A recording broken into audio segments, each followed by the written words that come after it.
All right, I want to show you what my quilt looks like here. Let me open it up. It's hard to see. I'll just show you parts of it. I have the top border on, the two sides, and the bottom border on. Let me scoot it up here. You can see.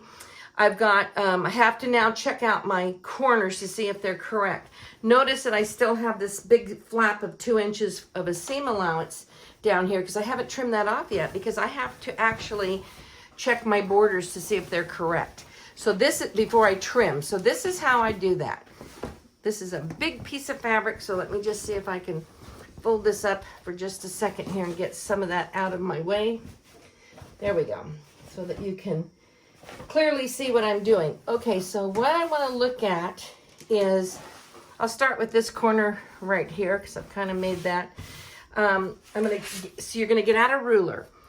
I'm going to set my ruler on this corner.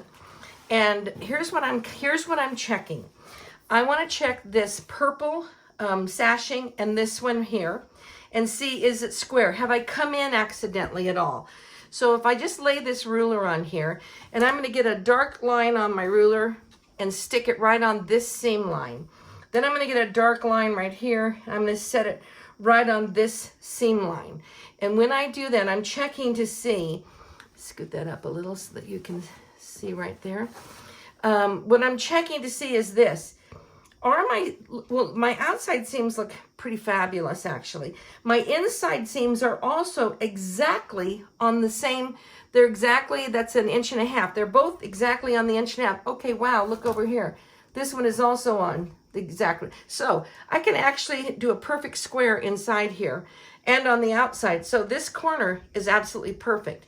Now I'm going to check another corner. So I'm going to move down here to this corner. Let's see if we can get this down here. And you want to make sure it's all nice and pressed out and everything. I'm going to put my ruler on right here. Again, I'm going to put it kind of on the inside here to check it. Actually, I'm going to go over to a black line. So I have a heavy black line right on this seam. I want a heavy black line on this seam and this seam. Uh-oh. Uh-oh. All right, let's look at this, shall we? Exactly down that seam. Perfect. This one is exactly on this seam, and this one is on this. So this inner one is exactly perfect, so I don't have to touch it. But let's look at the outer one. It's perfect out here. If you can do a close-up right here, you're going to see I'm a 1/16 of an inch over too far here, and I'm about a 1/16 of an inch shy here.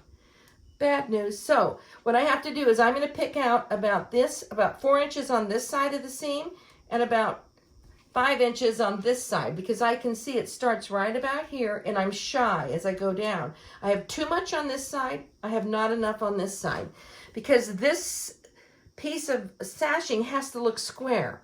So my problem is on this corner. I'm going to have to unpick here and unpick here. It's just one seam about 5 inches on either side, and I'm going to realign those again and resew it. Now let's just take this off and look at it. And if I'm looking at it, I can totally see that this is coming in. Well, actually, it's this one that's coming in. So this one needs to come out wider. It's too skinny here. It's definitely wider here. And this one's just a tiny bit off, but I'm going to make them both perfect. And here's the reason why. This corner needs to fit. And if I'm making it too short in one or too long in the other, the corner doesn't fit as well. So I am definitely going to go do that. So I'm going to pick out here, put them back on in order. I think I put this one on first, so I'll do this one and then I'll put that one on. But I'm only picking it out like just this, like maybe 5 inches on each side. All right, that's how you fix it. This, using your square ruler, is how you check it. And you want a square ruler because you want to be able to go from one side to the other and this side and over. You know, you need too many sides here. So make sure you're using a square to check that out. All right, I'm going to go fix it and then we'll go on to the next step.